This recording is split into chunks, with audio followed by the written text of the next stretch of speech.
Hello, everybody. Welcome back to the PinkUn podcast. Delighted to be back with you after a little bit of a break. I don't think we've missed much. Only, a few signings, a kit launch, some fixtures. But you boys did a brilliant job at covering some of that in the transfer special that you did. I'm kind of Southwell, joined as ever by Paddy, Davitt, and Adam Harvey. Just going to preface this to say we're probably not going to speak much about the two pre-season friendlies that are happening this week. Norwich City obviously back in action. We're recording this on Monday afternoon. They're back in action on Tuesday night away to Barnet. They then play Kings Lynn Town on Saturday. We will cover those games next week, if that makes sense. We'll look back on those. I think pre-season can be a little bit tough to look at things in real detail, but certainly last year, we spotted some trends, some concerning trends on the whole that maybe we saw repeated throughout the season. So I think there is some value in that. But yeah, I think if we speak and really sort of preview that Barnet game, we're going to probably age this podcast quite quickly. So we're going to talk about a lot of topics, but probably not too much about those opening two pre-season friendlies, which will largely be about fitness. But we will come back and talk about something else around tours in a little while. Paddy, let's start with you. I mean, it's been a couple of weeks since we did like a flagship show like this. So, how's the world of Davitt? How are things with you? Not too bad. Yeah, they all the days merge into one when you have little people you have to deal with and their attitude. We won't go into that, but so yeah, now it's been like you say, fairly busy, and it feels like now it's picking up. Players are back. As you say rightly, Connor, we're recording this on Monday afternoon. From what I understand, I think the missing internationals, the Gunn, McLean, Eder sort of cohort, I think they are either back in the building now today or very soon. And of course, 24 hours out or so as we sit down here from the first preseason friendly, which is always really a gear change for me in terms of the preseason element. The fixtures are out, first kit is out, they're all signposts. But I think when you see the first competitive, in inverted commas, game of the new season, then that's a signal things are moving along. And of course, might be the first opportunity for some fans to see their fourth arrival, which was confirmed last Friday. Borja Sainz. Got the sense, speaking to one or two at the club this morning, it might be more he's there in a watching brief capacity. He is there now. He is part of the group. He is training, but he's probably had very limited touch points with his new teammates and his new coaching staff and David Wagner. But you would think he will be in and around it. It sounded like we might see more of the younger players on show at Barnet. Kellen Fisher, another new signing. Vicente Reyes. There's a lot of media around him since his signing was confirmed, the young Chilean keeper. So, yeah, okay. We all know we're probably not going to see a fully formed what David Wagner's Norwich looks like against Hull City on August the 5th in the Championship opener this week at Barnet and at Kings Lynn. But, yeah, there'll definitely be a few clues, and it's just good. It's good because it's another sense of we're moving the page or nudging the dial from last season and all the frustration that there was inevitably. But I think certainly science feels like, my view, taking the temperature with the fan base before Twitter went into a bit of a death spiral with Mr. Musk over the weekend. That feels like quite an exciting addition to the squad, and it won't be the last one, I'm sure, and we'll get into that in due course. But while I guess we can all see the logic of some more experienced signings, and Ashley Barnes was very good when we spoke to him, wasn't he, after the forum in the city there last week, and he really feels like a good character to add to the group.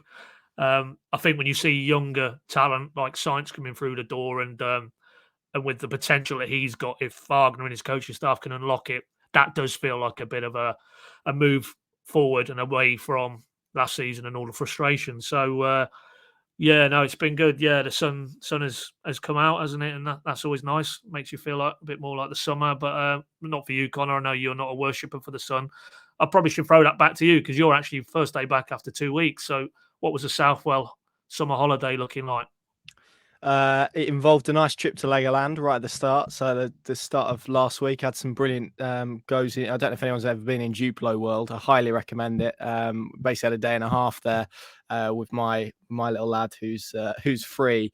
So I ended up riding dino coasters and all sorts, which was quite a nice way to start. And beyond that, just been sort of watching England crumble in the ashes, and I've painted my garden fence. So it was a productive 2 weeks trying to switch off and probably failing, but there we go. Such is life. But like you say, plenty happening really from a Norwich City perspective. Sainz signing, Sainz signs.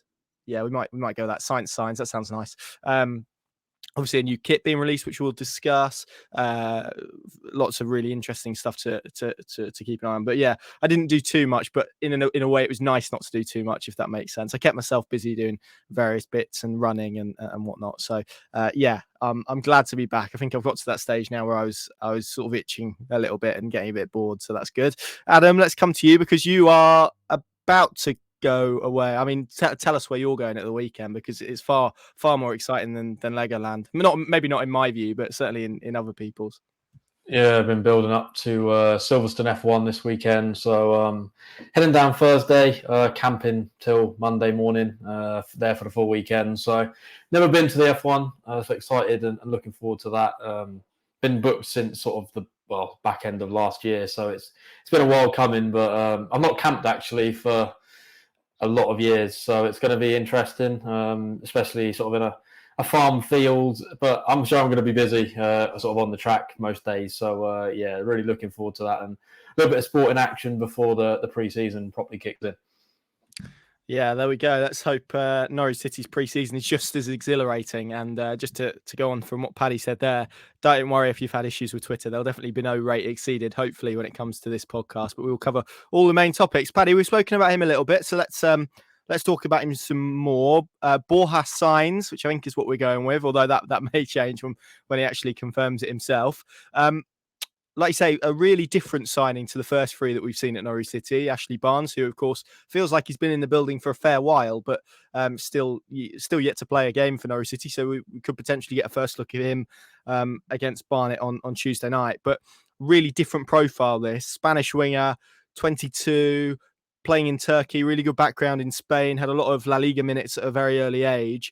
I mean, it kind of feels like the type of signing that maybe we'd call a little bit of a throwback for Norwich City. It feels a bit more of a characteristic Norwich City signing under Stuart Webber rather than perhaps Ashley Barnes and Shane Duffy that we've seen so far this summer.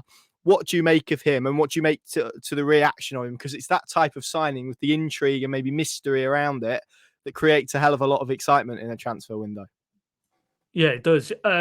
And the element that stands out for me is not only the identification of the player, because that's probably not difficult if you've got decent scouting and the analytics, and we know that Norwich place a huge amount of store by that, but then so do a lot of clubs, both in this country and further afield.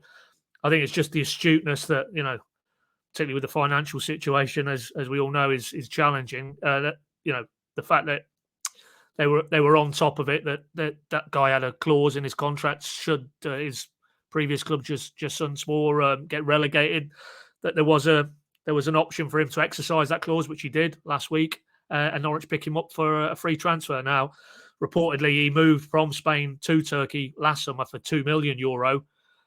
And then off the back of that, he's had, I think off the top of my head now, it was 13 or it might have been 11 to 13 goal contributions in 32 appearances in the Turkish top flight, decent level in Europe. So you can guarantee with his age as well, his market value is considerably north of €2 million, and Norwich have got him for free. So that for me is a throwback to being really astute, really ahead of the curve.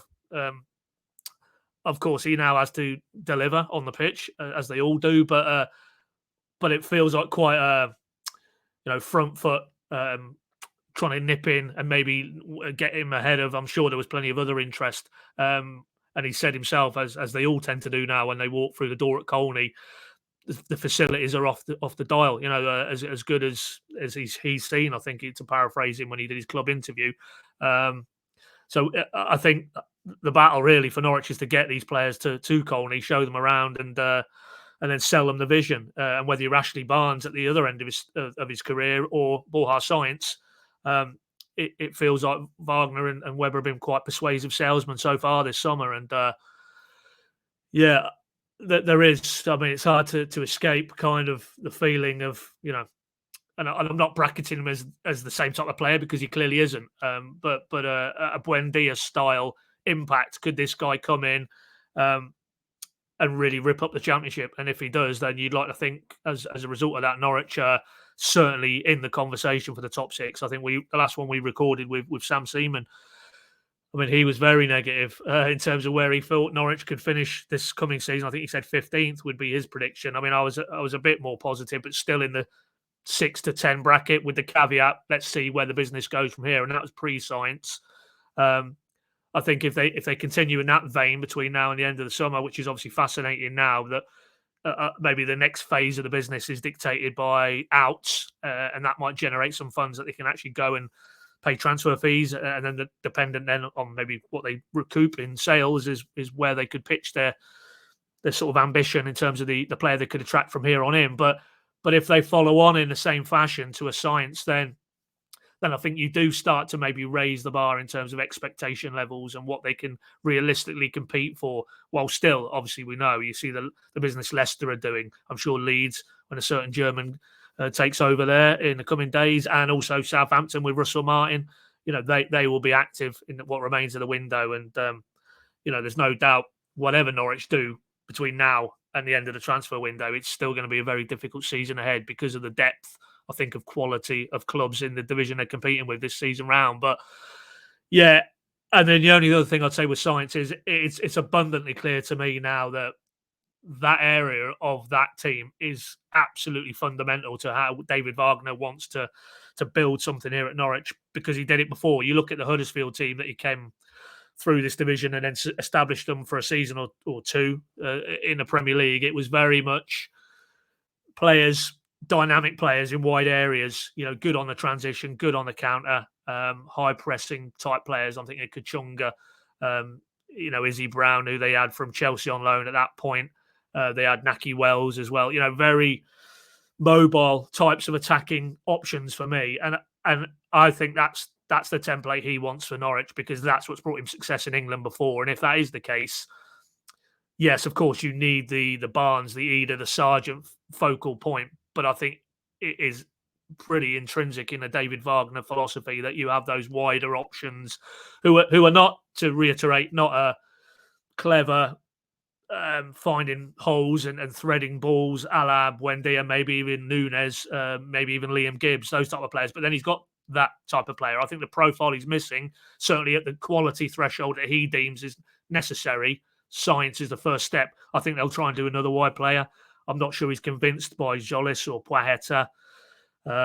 You've got Rowe and Springett, very young options, didn't play a lot of football last season. They, for me, are probably in the loan out bracket. You've got Onel Hernandez there, of course, but if Rashica, as we would believe, is away and won't be coming back to Norwich in terms of next season, I'm sure he'll be back here in terms of pre-season if nothing happens regarding the offers that are on the table between now and then. They'll probably need to go again and in wider areas, because I think it's a pivotal part of the David Wagner rebuild, because he's not going to veer too far away, I don't think, from the successful template he had at Huddersfield, and Sainz for me is very much the first down payment in that area. But I think they'll need to go again, and it's no surprise that they've been linked with the one that stands out for me is the lad at Corinthians, the Brazilian Gustavo Mosquito, who plays on the right hand side but is a very similar profile of player, and that's definitely one to watch as we move forward, I think. But yeah, it's exciting, Sainz, I think, because there's a player who has shown enough already in his very early career to feel he's got something about him. But of course, as with any overseas signing, can they adapt to England? Can they adapt to English football? Can they adapt to the Championship? They're the imponderables. We won't find that out until we actually get into the season. But it feels like a player whose trajectory is going upwards, and hopefully Norwich have got him at the right time, and it can be a very productive pairing for both.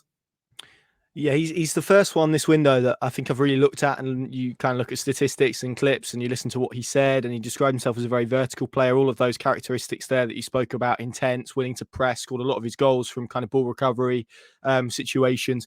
That feels like maybe the first kind of David Wagner signing, so to speak. I think the other ones were clearly to address maybe what was perceived to be a lack of, or trying to shift the mentality, maybe is a better way to use it, but experienced and know-how and kind of bulletproof players that in a way can create that structure for a Sainz to flourish in. That's kind of what it feels like. So he is the first one that I really look at and thinking, yeah, okay, I can kind of see now he's been brought in to do a certain thing, which is really good.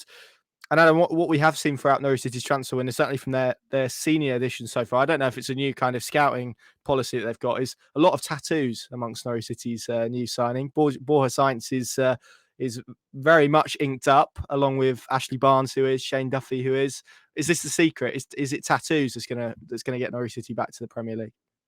Yeah, I'd have to do some research on sort of the trends of Norwich City signings and how successful they've been based on the number of tattoos they've had.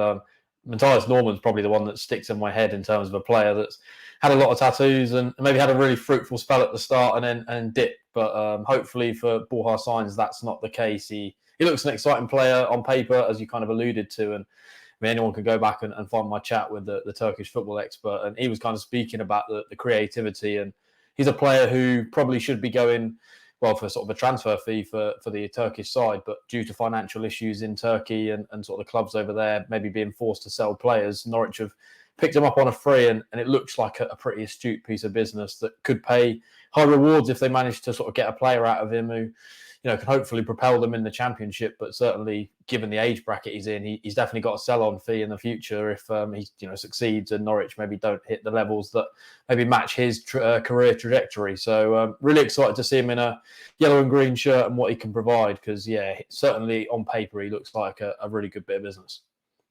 Yeah, and I'm sure when we come on to audience questions, which we've got a few from you guys out there who've sent them in via our social channels. Thank you very much for doing that. We're going to be speaking a lot more about them, so I don't want to dwell on transfers too much. But Pad, just talk to us a little bit about Vicente Reyes, the young goalkeeper who joined last week from Atalanta. Or was it last week? Might have got my calendar all over the place. From Atlanta United in America.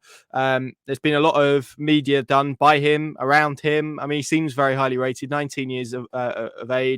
Chilean under 20 international. We've picked up some quotes on our channels this morning from Jack Collison, former West Ham United midfielder. I think he was also at Ipswich, but I don't think he played a game, so we won't hold it against him.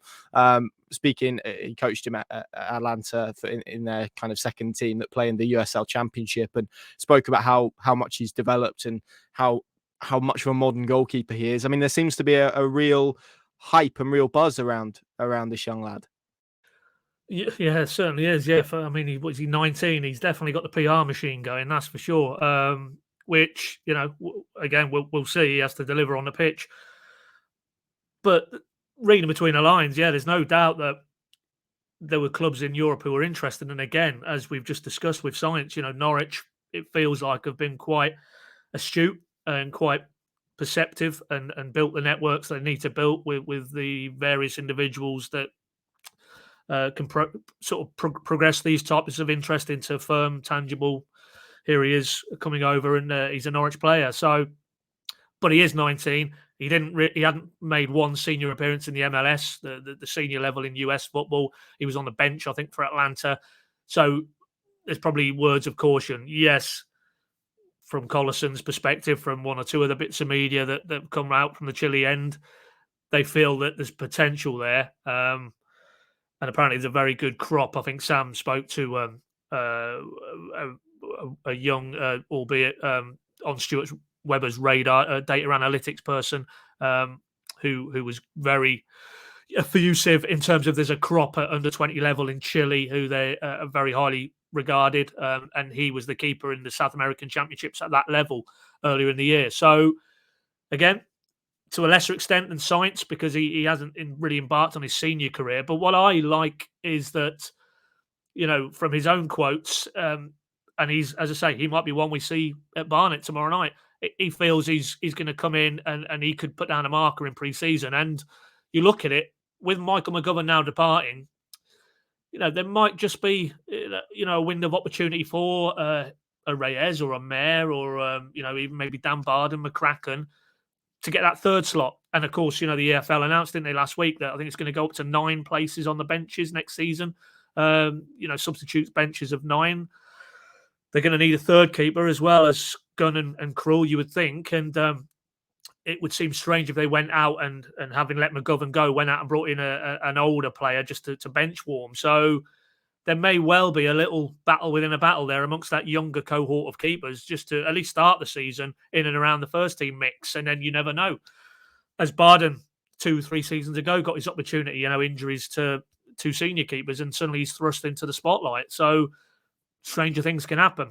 But he clearly feels like he's the sort of a bullish character, that he's not here and willing just to maybe, learn at development level for a season or two, that he feels he can push himself forward. And of course, he needs to prove that and back those words up. But you can only take your measure from people who've been part of his journey, whether it's Collison or whoever, and they all speak very highly of him. And, Norwich clearly feel there's a player there who could, in time, develop into a highly regarded goalkeeper. But, I guess we probably have to sound huge amounts of caution that he is 19.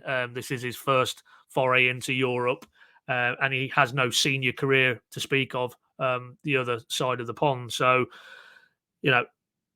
we'll wait and see. But, there is an opportunity for him for me, because I look at the makeup of the squad and there is a third senior keeper position available as it stands as we embark on pre-season. They're going to have to fill that with somebody, and why can't it be Reyes? So, that in itself, there should be some sparks. I'm sure if you're Archie Mayer, for example, after what he did, notably with Notts County at Wembley, he's not going to want to see Reyes come in the building and claim his spot in that pecking order behind Krul and Gunn, and likewise McCracken, likewise Dan Barden. Maybe they'll all have other things to say about it. And if those sparks can generate a high level of performance among that young grouping of keepers, that's only better for Norwich, both in the mid, longer term, and maybe even in the short term. So, yeah, it's a fascinating one, as is Kellen Fisher. We have not spoken about him, another teenage recruit, highly rated, part of Bromley's run to the National League playoffs last season.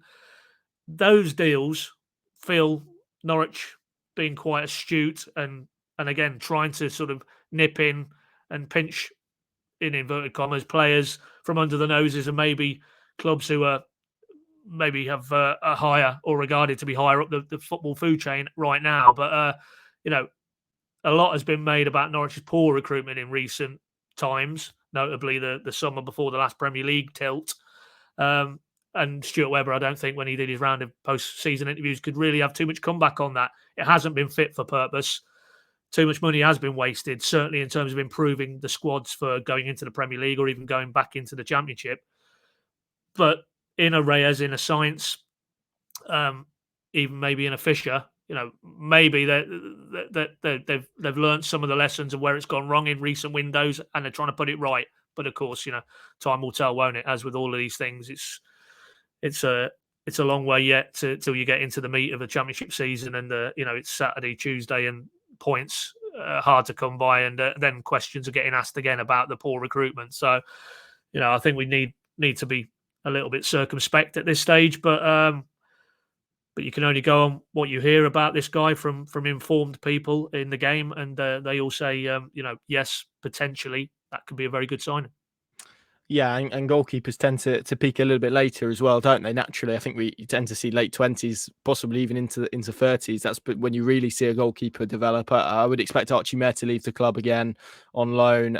Probably, well, if he could get a League Two loan, I think that'd be great. I think the National League one is far more likely. He needs to go out and play games, even though those heroics in the playoff final for Notts County, it wasn't first choice there for a lot of it. I think there was a little bit of unluckiness with a knee injury that arrived at a time when he would have got an opportunity, and there was a neck and neck call by all counts that he lost with Sam Slocum, who's a bit more experienced. So I think he needs to get out again and go on loan. McCracken did well at Stevenage, didn't he, for a brief period, but again there was an injury issue there. He comes back. I think he would probably be the one that you looked at maybe is pushing into that third choice slot. Dan Barden as well had a loan at Maidstone United for the second half of last season, National League. So again, that's a possible loan again. I would think, particularly given the time that maybe he lost due to everything that happened around him. So yeah, I think there's definitely an opportunity for Reyes there. The preseason element of it is going to be big in terms of that third choice slot. Obviously, we're expecting Tim Krul to stick around now, certainly until next summer when his contract expires, doesn't it? So interesting, but certainly one to watch. Vicente Reyes, lots of really positive noises coming out about him. Still only 19. This, of course, his first move into Europe, as you say, Pad, but also the first time that maybe he's been without his family and whatnot as well. So that's all worth taking into account. Let's not big the lad up only for him to maybe not to fulfill those high expectations immediately. So let's see how he gets on. Adam, new kit is out. It's not blue, which I don't think it was ever really going to be, unlike the training kit. Oh, dear me. Although, to be fair, I've seen videos of it and it looks more grey than white, but I'm not fussed about it hugely. Certainly, I did see someone's created an Instagram account, I think, asking for it to be banned, but there we go. You never know how seriously to take it. I mean, what do you make of the away kit, Adam? We've been treated to that first because obviously Norwich play Barnet on Tuesday, who largely play in orange, so they would have had to warn an alternative kit to the home kit. So we're being forced to wait a little bit in terms of that one. What do you make of? I mean, you're obviously a man of fashion, so what do you make of that away kit? Yeah, I think Joma have done relatively well again on the kits. Last season, I was on the whole pretty impressed with all three kits, especially the home kit for me last season was arguably one of the better ones we've seen. Although Norwich City with good kits never really has a great trend. They almost tend to do better in kits that aren't so memorable, or not memorable in terms of the way they look. But yeah, I actually saw someone in the supermarket on Saturday or Sunday, and they were donning the new away kit, and yeah, I think it looked really nice from a design perspective. Really like the deep green sort of colour they've managed to. Deep green. Look at this. That's the way I'd package it. I think the one thing that maybe lets it down for me personally is the collar. It looks a bit kind of boxy along the front, almost kind of the rectangular shape. Not overly struck on that, but certainly, yeah, from a sort of design perspective, relatively pleasing. Although I'd be more pleased if Norwich go and get lots of away wins in it next season, because then, yeah, I think it will be more memorable than maybe the design is. Yeah, what do you make of the collar, Paddy? I mean, I think if you mentioned the word box around any kind of Norwich City kit, it shudders down people's spines, right? After that awful one a few years ago with the half and half. Well, it was nearly half and half, but not quite, with that yellow box around the sponsor. What do you make of it? Because I think a lot of people are saying, yeah, very nice kit. I can't believe we're talking about this, by the way. Very well designed, but that collar lets it down a little bit. I mean, as I say, you're another man of fashion. I think people think, when you think of fashion, you think Paddy Davitt. So what do you make of it? No, I don't think they do think that. I have no opinion on it whatsoever, if I'm brutally honest, and I certainly. Well, that's great for a podcast. So, well, I'm sorry, but I better be honest about it. When it comes to kit, not that I have a great insight to offer on any topic around Norwich City, but definitely when it comes to kit, and definitely when it comes to subsets of kit, which is collar discussion. I don't know why you even thought you could bowl that one to me, and you'd get a reasonably coherent, informed, fashionista style response about square kit, or what's the alternative? I suppose the V-neck kit. Well, you've got a V-neck. You've got kind of like the collar you're wearing at the minute, like a kind of a turned over collar. There are various different options, aren't there? You can have sort of a circular collar. No, I mean, I did say this to some individuals at the football club. Funny enough, as much as I don't have any great insight to offer, either from being a fan, which I'm not, obviously, of the football club, but even really in terms of the beauty of kit aesthetics. But I like the colour a lot. That's quite a striking colour for me. So and apparently, by all accounts, Adam referenced the home shirt, the sort of retro feel to that home shirt last season. I think I'm right in saying that was their best seller for many a season. So clearly Joma do seem to have their finger on the pulse. So who are we in that context to negatively look at the collar? But yeah, I guess if that matters to you, you probably won't buy it. But I think most people will probably decide it's worth purchasing. If you put me on the spot, would I buy it or wouldn't I buy it? I probably would buy it. Yeah. You Connor? There you go. Yeah, I really like it. I really like my first thought actually when I saw it was they're not going to be able to wear that against Plymouth then. So that was my first thought really. It's a simple, but yeah, I do really like it. It's I wasn't quite controversial maybe, but I wasn't that big on last year's away kit, which I know some people loved, but it wasn't really for me, the sort of ruby red one.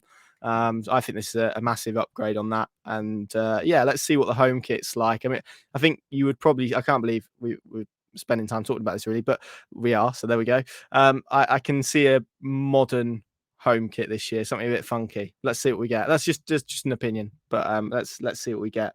And of course, for the third kit, we'd all like an absolutely crazy one, wouldn't we? That's the rule of third kits, I think. Moving swiftly on and away from kits. We were all at a fans forum last week that was hosted by Radio Norfolk at the forum. Ashley Barnes was there. Onel Hernandez was there. David Wagner was there. Speaking of fashion, he was a massive fan of your cap, Paddy, wasn't he? He really liked that, as did quite a few people on the night. Go on, you're itching to get in. No. I'm just waiting for you to give me the punchline now that I'm going to correct. No.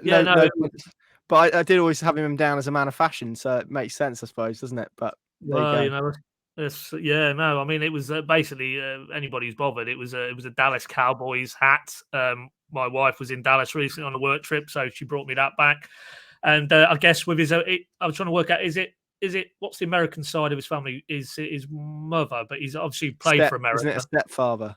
Right, okay. But I might be wrong. Yeah. So I'm assuming that he straight away was able to recognise. To which I said it'd be nice if we could go to Dallas for pre-season, but he looked at me with that wasn't going to be happening anytime soon. Not this summer, as we know, but certainly not in the future. But I don't know. What was it? Why did we even get into my hat again, Connor? The fans forum, yeah. Sorry, fans forum, yeah. Back to you. Yeah, so Onel Hernandez was there, Ashley Barnes was there, David Wagner was there, and Zoe Webber were all there. They took some questions. I'm sure lots of people who listened to it, watched it, read all of the content that's been on our channel subsequently. They took questions from Rob Butler and Phil Daly initially, and then it kind of became almost an open floor where fans could ask questions, and they did, and there were some really good ones on a host of topics. We spoke to, and again, you can watch the videos on our YouTube channel. Paddy spoke to Ashley Barnes and Zoe after the event. Ashley Barnes, by the way, you've got more experience in these things than me, Pad. Sorry to keep coming back to you, but is Ashley Barnes the first player ever to take his clothes off after you've done an interview with him? Because he was stood there in the room in just his underpants at one stage. I think you better explain that story, because people will be now starting to think all sorts of what on earth was going on. But map out what his day had looked like and why that was the case. Yeah, he's basically, obviously, because he's just moved to Norfolk, he's by himself. He's in a hotel, isn't he? And obviously doesn't have a permanent address yet. I think they just had a busy day. I think it was the first or second day of pre-season training, and he basically come directly from Colney, I think, via about 15 minutes that he got to himself. So bought a change of clothes with him. So after we spoke to him, he then changed. It's not really an exciting story, but he then changed in a change of clothes to then walk home. That was basically the essence of it. But let me just come back, because you're asking me, have I ever seen a football personality in that state of undress? I won't name the manager involved, but or the club for that matter. It wasn't Norwich, but very early on in my career, on a non-league circuit, I went to do a post-match interview, which obviously at that level, you're not going into this plush auditorium where there's like 50 cinema-style seats and you wait for the manager to be brought to a table, and it's very formulaic and formal. This was what passed for probably like a broom cupboard style space that was the manager's office. And lo and behold, he walks through the door and he's just had a shower post-match, and as nature intended, basically. And we conducted the interview in that state of undress, which was quite alarming, I must confess. But there you go. That's the level of networking that I get to in this job. That he felt comfortable, basically, as nature intended, as we talked about his team's failure to defend set pieces. I'll never forget that, is what I'm saying. And that is considerably further on in the undressing stakes than Ashley Barnes was at the forum that night. Yeah. Yeah, well, in case you're wondering, Ashley Barnes looks in great shape, so that's what we can say. And I thought he was really good actually in that conversation with you, Pad. Spoke a lot of sense, clear that sort of ambition was there. I think there's been a lot of talk about that. 33, just got promoted with Burnley, achieved a hell of a lot in the game, come from obviously non-league right to the top of the game, and has kind of bounced down a little bit. Whether that enthusiasm, that hunger, that that kind of drive, I guess, to go out and achieve something will be there again. I think he probably silenced any of those doubts if anyone listened to him speak, but ultimately it'll probably be on the pitch that he has to prove himself as well. I think there's a promise for 57 headed goals with a young Norwich fan, wasn't there, which is good, and mention of some elbows flying all over the place. Adam, what did you make of it? Because I think there's obviously been so much attention last year, and Paddy referenced turning the page about maybe the disconnect, if we want to use that word, between the club and the supporters, or this idea maybe that there was a barrier or a wall between them. This type of thing, which we know has come up a lot in terms of their supporter consultations with various people that they have and with fan groups that they have. This idea that they maybe wanted to communicate with supporters, probably a bit more open door, and not necessarily attached to a fan group or not necessarily an arranged meeting, but one where people could turn up, ask the questions that they wanted to of the key people. I mean, this feels like a positive step, doesn't it? Given everything that we've kind of said and have often criticised the club for, let's be honest, in the last 12 months. This feels like a real step forward and a real positive step to repairing some of those maybe fractures that were appearing between fan base and club, and maybe not even necessarily on the pitch, but certainly maybe between senior figures and those people in the stands. Yeah, I think there's been some criticism levelled at the club towards the communications and lack of from certain senior figures within the football club. And yeah, I think since the summer we've certainly seen a change in the way they've gone out of their way to really communicate with the fans. Obviously, we had the Stuart Webber interview with ourselves and other outlets in Norfolk about the football club and the state of play last season and sort of what the vision was for this season. Then obviously we get the touch point one-on-one, all the fans do as well, with two senior football players, one of the executive board directors and the manager as well. I mean, that's something that's quite rare probably in football, and something that Norwich have always notoriously been very good at is getting the fans involved, getting that connection built with everyone sort of from top to bottom in the football club. And yeah, we sort of swayed away from that last season. But I think, you could see by the sort of happy faces and the younger fans going and taking photos with the players. And I think that's quite crucial this season. Norwich are ultimately going to be one of the more underdogs in the Championship again. And that unity feeling that was maybe so strong amongst the fans, sort of Daniel Farker and that sort of will to pull the team over the line in sort of difficult games. I think if you can build that again, and that's something David Wagner's really alluded to ever since he's come in the door, is sort of building fan unity. If they can build that and make it strong, then I think it's only going to be a huge plus going forwards in the season. And yeah, fingers crossed we can see this moving forward, and it's not just a sort of temporary stopgap this summer, and the communication will continue further on in the season. Yeah, absolutely right, which lends us nicely onto maybe some questions from our listeners, which have been sent in via Twitter. You can, of course, email questions to us, get in touch throughout the week on various channels or emails or whatever. You can find them if you go looking hard enough, but at the PinkUn it's at PinkUn on Twitter. I think we're at _PinkUn on Instagram. We're even on TikTok, aren't we? I don't know if we still use that. We haven't got any dancing videos on there, but you can get in touch with us on there if that's your preferred medium. Facebook as well, or you can get in touch with us individually, of course, as ever. So please do and tell us what you think of the pod if it's good, and any sort of questions you may have. We've got lots, so I'm afraid we're probably not going to be able to get through all of them, but I will throw a few at the guys. So sorry if we don't get to your question. We promise they've been read, and maybe we'll answer them in a different format, or come onto one of our Q&As that we do on the PinkUn Plus app every week, and come and ask it there, and then it will definitely get answered. So we're going to start with one from Nick Deal, which is a great name. And he has said, we've been recruiting exclusively from the free market so far. Once a couple of sales are finalised, in brackets, Aaron's Omabamadeli Rashika, do you think we'll see a couple of splashes, or is this summer about balancing the books? Paddy, I'll come to you on that, because I think the way I see it is I could very much foresee Norwich City spending a transfer fee on a player. And I could also see them doing that before they sell somebody, but there probably is a necessity to sell somebody. So I guess if you do it in advance of selling somebody, you put more pressure on it. That's kind of my reading of it. And they've done this before. For example, Ben Gibson, maybe a slightly different example because he was a loan initially, but he was brought into the building before Ben Godfrey was sold. So it is a bit more of a riskier way to do it, but they have done it previously. So what do you kind of make of Nick's question there? And do you foresee, as he said there, a couple of splashes? Sorry, Connor. Yeah, I can see that.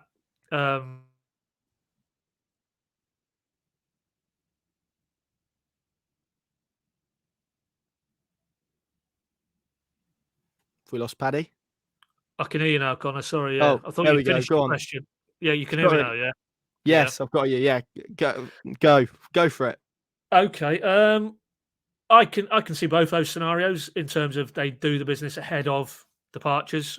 Those three being the primary candidates. I think it's safe to say, given I thought Stuart Webber in his post-season interview with us was pretty clean to, while telling us that Gabby Zara was a player attracting a lot of interest, double down. They view him as part of the plan moving forward for this coming season. So if you remove him from the equation, then it very much is Rashita, Aarons, and Omar Daly. And yeah, in an ideal world, you probably you don't want to go to market armed with whatever millions you've harnessed from selling one or more of those three, because there'll be inflation inevitably. So yeah, but the bottom line there is I think they will spend money. I think they will look to, well, with the Bama Daly one, that's for me.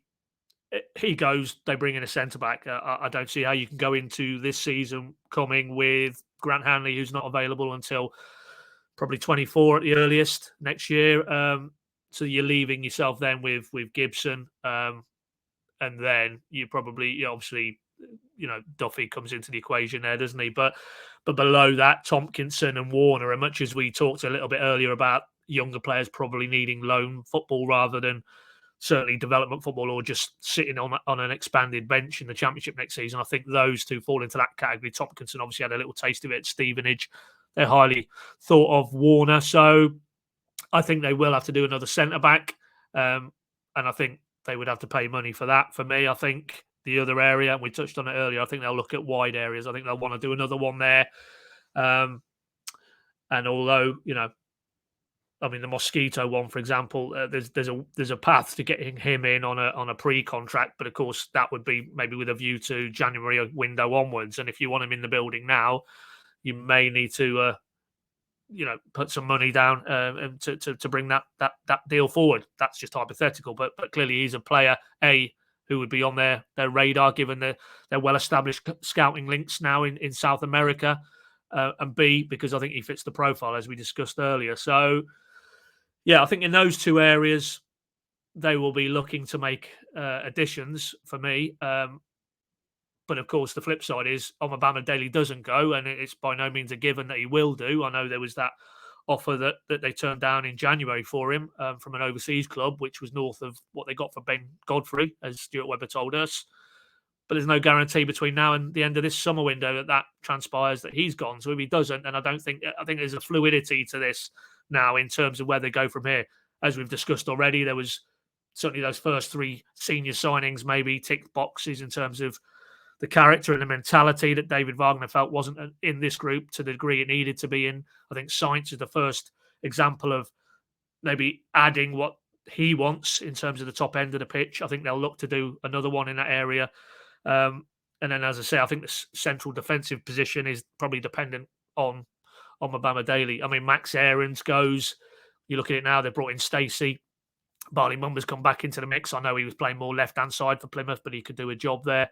And they've got young Fisher. If he was progressing at an accelerated rate, he comes into their thoughts as well. So I don't necessarily see Aarons goes, they need to do another right-back, but I do see very much on Mabama because of the Hanley factor primarily. On Mabama Daly goes, they'll definitely need to go into the marketplace and bring in a centre-back. But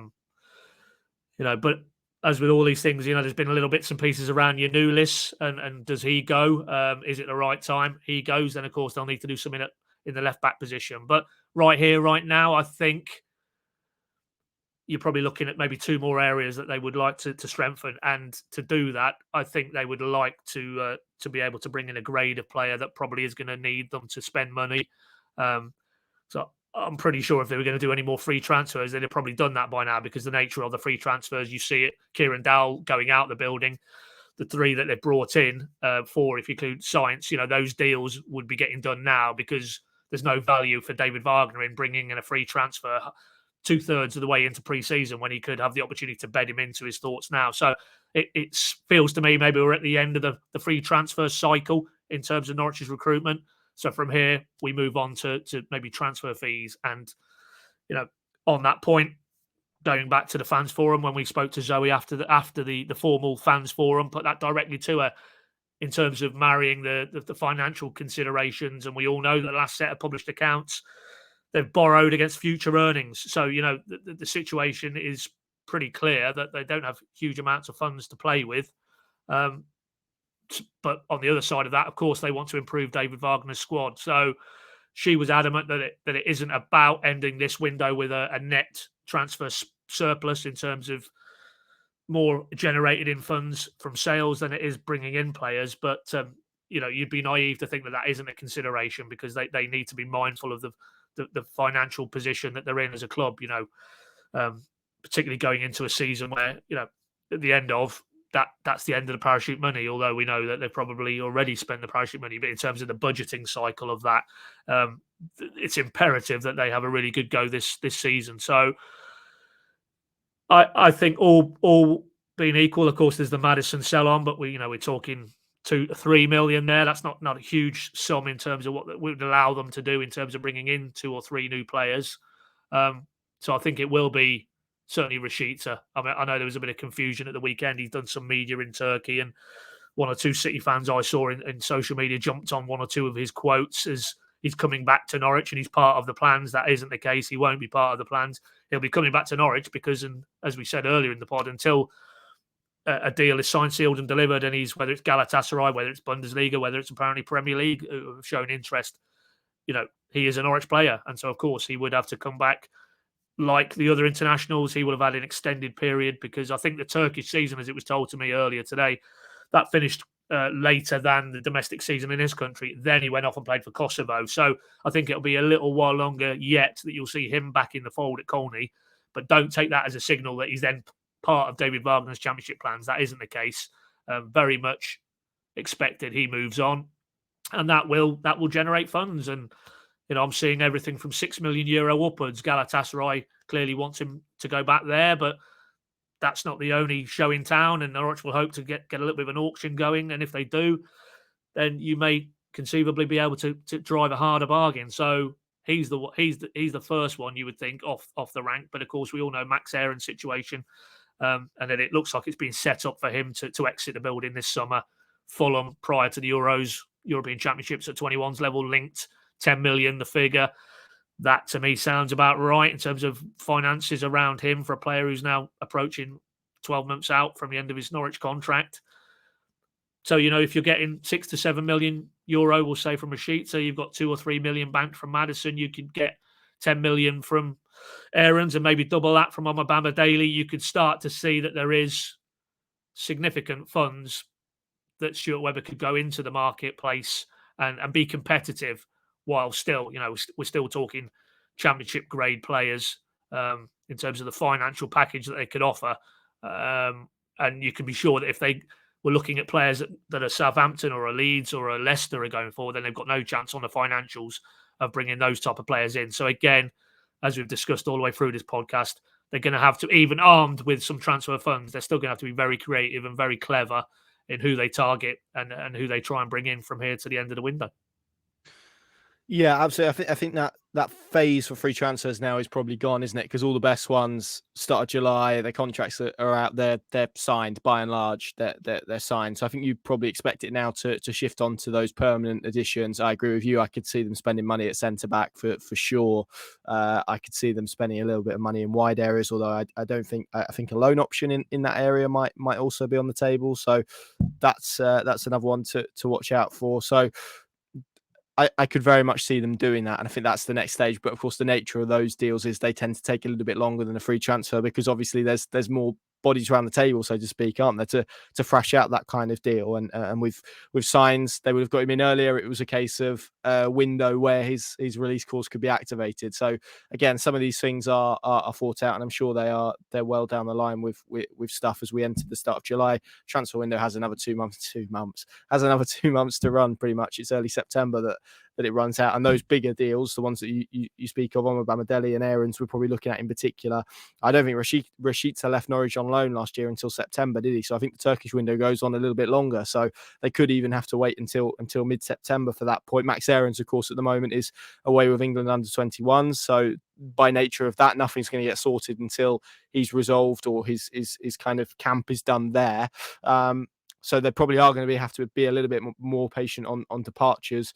And that's probably why it probably makes the case that they will have to do their business in advance and maybe take the risk of not getting a transfer fee down the line. But there probably would be confidence at that stage if they do press the button on a deal like that there was one that would happen. So, very good question. Thanks for that, Nick. I'm going to roll Andrew and Peaky's question into one for you, Adam. Andrew N, as he is referred to on Twitter, says, my question would be to ask how the guys would rate the rebuild so far and whether they would expected more or less to have happened at this point. So that's and he's also said look forward to the pod. Well, I hope you're enjoying it. And Peaky says, with the Germany week now fast approaching, do we think Stuart Webber's comment for the squad being nearly assembled by that point in time is on target to happen? I think he gave around an 80% figure, didn't he?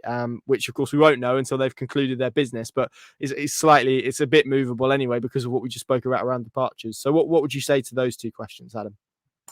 Yeah, to start with the first question in terms of where they are in the rebuild, I mean, 4 players through the door, all of which, probably address certain issues that were quite obvious last season, the lack of leadership. I think, the likes of Ashley Barnes, Shane Duffy, these are experienced players who have played in the Premier League, they played in the Championship, they know what it's about. So certainly from a sort of experience perspective, they're ideal players. And I think I probably hope they maybe have a few more sort of unknown quantities, the likes of Sainz, where maybe, they sort of get the fans on the edge a little bit. They've maybe got really good YouTube clips and fans suddenly start to build them up as this sort of world-class player. But in terms of where they are, I'm relatively happy with the business they've done so far. I mean, sort of rolling back to Webber's comments, I probably thought there might be another couple through the door, but as we've already alluded to, Premier League finished later than the Championship season. A lot of the other European leagues also finished later than the Championship season. And I can imagine behind the scenes, there's lots of work going on to sort of get loan deals tied up. That's something that Wagner spoke about quite heavily towards the end of last season, that loan deals would be a route that Norwich could go and utilise to, bring in players, and they've had relative success with that in the past. Obviously Oliver Skipp keeps coming up on Twitter. That's not a player that's Norwich City are going to be signing, but that kind of ilk of player that's maybe a little bit of a youngster that needs some experience could be the sort of player that we probably see through the door relatively soon, I'd imagine. So, I probably rate it a 7 out of 10 so far in terms of the rebuild. Maybe Ashley Barnes when he first came through the door, not the kind of player that really piqued my excitement, but after listening to him at the Forum event the other night and sort of his interview with us, I think I've really changed my opinion on him and how important he could play a role in this Norwich City side. So, 7 out of 10 on the rebuild.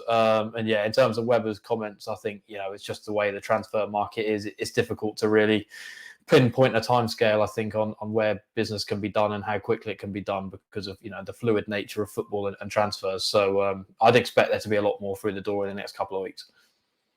Yes, which probably answers a few questions that we've had. Certainly when I look at Kieran, who asked this question, a few others as well in terms of how close they are to an incoming. There was one from Diane as well in terms of how close are they in terms of exits. I don't think we're at the stage where we're sort of next 24-hour job, are we? It might be that the young Hamilton lad gets announced at that stage, which I think has been confirmed basically by their chairman at that end anyway. So that's one to be expected, but let's see how that goes. And the final one, which we'll do before we'll talk about something else, from good friend Ian Gabelli, who asked I mean, we always get told we talk about food too much on this podcast, so maybe this isn't a good tangent to go down, but he's just asked custard or jam donuts. Paddy, let's come to you. Why is that even a question? Jam, obviously. Adam? Yeah, I'm with Paddy on that one. Jam donuts would be my... Are we talking purely strawberry jam? Because you can get there are other jam alternatives. I mean, not to name the shop, but there's one certainly near Carrow Road, a supermarket that sells raspberry donuts, and I can confirm they are probably one of the more elite tier donuts I've had. So, I think you two boys would probably prefer to go down the Belgian bun route rather than the custard or jam donuts from a certain bakery that we often go to before away games. I've got a terrible sweet tooth, so anything with sugar in is a winner for me, to be honest. I'll probably edge towards jam, but I'm happy with either. Strawberry jam for you, Pad, just to round off this section.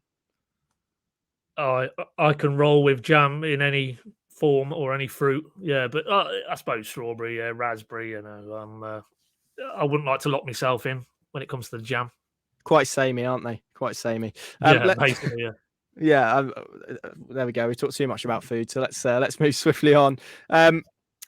Let's talk about tour stuff. Norwich City are obviously going on tour this summer, going to 3 countries. They 2 games, obviously in Germany against Christoph Simmon's Darmstadt, against Kaiserslautern, which I'm really looking forward to, just in terms of their stadium and the size of that. I think it's about 50,000, isn't it? 50,000. That's going to be a really exciting friendly. Obviously, the club have confirmed the friendly against European Conference League. That's the name of it, isn't it? Were they semi-finalists? Quarter-finalists. They were beaten by West Ham, weren't they? I think it was semi-final, wasn't it? AZ Alkmaar, which isn't going to be played at their ground. It's going to be played at a ground. Basically, it's a I'm trying to phrase this in the right way. Someone help me out here. How would you describe the ground that Norwich City are playing against? I want to say a field, but that's really harsh. I mean, it's an amateur sports facility. Is that the diplomatic way of putting it, Adam? I think if you vision Norwich United's ground and put it in Holland, then I think you've probably got roughly what you can expect. And that's not a bad thing, by the way. It's just what it is. So there you go. I'm sure it'll be lovely, and it'll be a great spectacle to see Norwich City compete with that. And then, of course, they're going to Austria as well, and they're going to be playing a friendly there. There will be a Carrow Road friendly, which hasn't been announced yet, on July the 29th, so the weekend before Norwich City host Hull at home. So busy few weeks. And Paddy, it's going to be a busy few weeks for us. Tell the people. Tell the people. I was going to add to that. Tell the people. Tell the people. Tell the people. Give them what they want. Yeah, I mean, ultimately, it's the news everybody's been waiting for, and that is. Sorry, mate, you're broken up again. Go again. You're all right. Go again. Keep going. Keep going. Okay. Yeah. Well, hopefully, I'll building the suspense. I love it. No. Yeah. I think it's raining outside my window, so I don't know whether there's a bit of weather interference on the line here today or what. But no, the good news is, said nobody, that me, you, and Mr. Harvey will be at all 3 destinations. That's the plan. And so it's basically the PinkUn on tour as well as Norwich City on tour, and we'll be taking it on the road, and we'll be, across all of those games you've mentioned and any that are subsequently confirmed, and just trying to do what we always try and do when we go and cover any Norwich game, and cover as many angles and bases as we can. And I think depending. I mean, when this goes out, probably a bit later on Monday. I think I'm right in saying, I don't think it's been confirmed yet by the club, but they're looking to maybe stream some of the games overseas. I think there's even a hope, and this might be after the event when this airs, that the Barnet game, you might be able to watch that on a stream as well through the club's channels. So the club will have their own tour plans, I'm sure, in terms of coverage, but we will definitely be there. And I would say humbly the best place to get every news, view, analysis. Adam's going to try his hand at taking pictures, so we're looking forward to that. We'll have the usual video. So basically, everything you normally associate with the PinkUn around a Norwich match day will hopefully be transplanted to Germany, to Holland, and to Austria if we get on the right planes and trains, because it's turning into quite a mission, boys. It is, but it probably is a bit more of a mission than say planning to go to Plymouth or whatever. Swansea midweek, by the way. Still not over that. That is, and Middlesbrough. Dear me.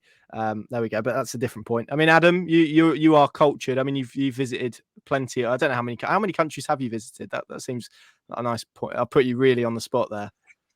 Yeah, that's a really good question. I think we're currently about 8 or 9, but that's probably not as extreme as what some people were thinking. But there's a few more to come this year yet. So I think by the end of the year, it's probably, 12 or 13, I think. Austria is a new one for me, actually, so looking forward to that one probably the most. I've done the Germany tour 3 or 4 years back now, just before COVID. Went to a game against Arminia Bielefeld. We based ourselves in Dortmund, and I think that's probably one of the best weeks I've had kind of supporting Norwich City. It was just much more of a laid-back vibe, and kind of being in a different country, different culture, is something that you don't really get in terms of, going to an English away game where, there's maybe sort of a more on the line in terms of, 3 points and you really want to see the win, where I think the pre-season vibe is just more fun and you don't really care about the result. Well, I don't anyway. So, yeah, really looking forward to it from that perspective. Interested to see how you get on as well, Connor, because I think I'm right in saying it's your first time flying and a first trip abroad. It is. I'm just trying not to think about it at the moment for someone who's exceptionally scared of heights. So hopefully I don't faint or something, but it'll be fine. We'll be fine. We won't think about it. But what we should mention, Paddy, is that we've got ourselves a sponsor, which the eagle-eyed people who are watching on YouTube will be able to see about here in above my head, and really pleased actually with the type of sponsor it is. So talk to us a little bit about Carrow Healthcare, who are joining us on tour this well, not literally, but they're joining us on tour this summer. I mean, we're really grateful to have them joining us. We are. To be fair, Connor, I mean that's really one you should tell us all about, because you've been the main driver behind that. But all I will say is really proud to associate with Carrow, because and anybody watching these videos both today and through the tour, they will see we'll have a video that Carrow have produced, and it's quite close to home with my own family, really. But the work they do is not to be underestimated in any way, shape, or form. So from our point of view, it's great that we can pair up and hopefully mutually beneficial sort of tour partnership. Yeah, and what I'll do now is probably play that video, which you will get if you're watching the podcast on YouTube. If you are listening on the podcast, sorry, it's going to be my voice again, but you'll get a bit more of an insight into what exactly they do. I think, like you say, I think with everyone over the last few years of what we've been through collectively as a society, huge amounts of respect and appreciation for companies, Carrow in particular, but like Carrow, who have provided care for some of the most vulnerable. So here's a little bit video about what they do, a little bit of audio as well for you guys listening. And yeah, we're really proud and grateful that they're gonna be joining us on tour this summer. Caring for others is the greatest privilege that we could have. If we couldn't do that, then I think we'd be in the wrong profession. It's a job that when you start, you never want to leave. And you can go home knowing that you've made a difference to someone else at night. That means a visit by someone. As I say, they're not the carers, they're my friends. It's just so rewarding to go home and know that just because I've been there for a little while, I've made a difference to their life and made an impact.